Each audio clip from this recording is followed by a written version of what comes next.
Hello mga kaibigan, mga kapatid. Narito na naman ang inyong lingkod, Father Bob, isang paring Carmelita. Purihin natin si Jesus, Maria at Jose.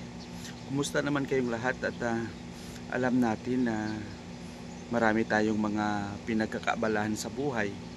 Ngunit sa likod ng mga ito ang aking paalaala na wag lang tayong mawala ng pagtitiwala at hindi tayo mapagod sa ating patuloy na pakikipag-usap sa Panginoon sa pamamagitan ng ating mga panalangin.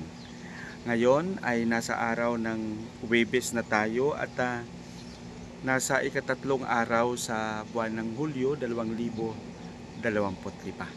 Ang ating pagninilay sa araw na ito ay ibabahagi sa atin ni San Juan Kapitulo 20, versikulo 24 hanggang 29.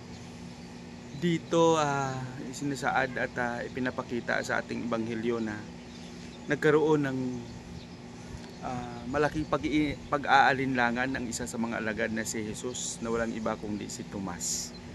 Gusto lang ipakita ni Jesus ang kanyang pangako na siya ay muling mabuhay.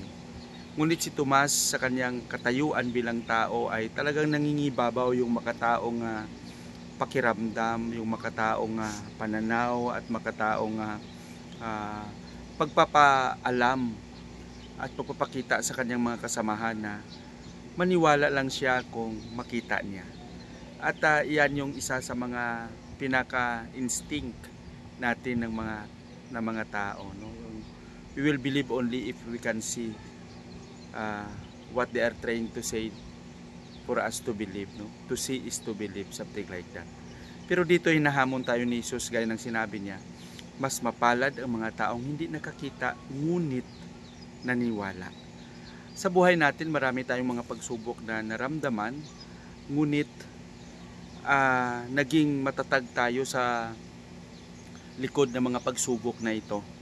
Ang mga nararamdaman natin minsan ay nawawalan tayo ng pag-asa, na nalamig tayo at tinatanong natin kung saan ba talaga ang Panginoon, kung siya ba talaga ay buhay, siya ba talaga ay talagang nagbibigay sa atin ng mga biyaya.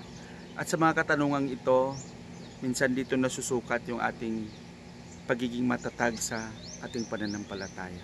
Kaya siguro mas maganda na pagnilayan pa natin ng mabuti. Alamin natin kung ang Diyos ay talagang kumikilos sa ating buhay. Kaya nga sabi ni Jesus, mas mapalad ang mga taong hindi nakakita ngunit naniwala. Alam ko, tayo mismo ay makapagpatutuo na ang Panginoon ay talagang kumikilos sa ating buhay. Amen? Pagpalain daw tayo ng Panginoon sa ating panalangin sa ngalan ng Ama, ng Anak at ng Espiritu Santo. Amen. Mapagpalang Ama, maraming salamat sa iyong patuloy na paggabay sa amin. Sa iyong anak na si Jesus na aming tagapagligtas. Turuan mo kaming maging matatag at magkaroon ng kaliwanagan sa aming isip na sa likod at napakaraming mga pagsubok na nangyari sa aming buhay, hindi mo kami iniwan. Amen. Sa ngalan ng Ama, ng Anak, ng Espiritu Santo.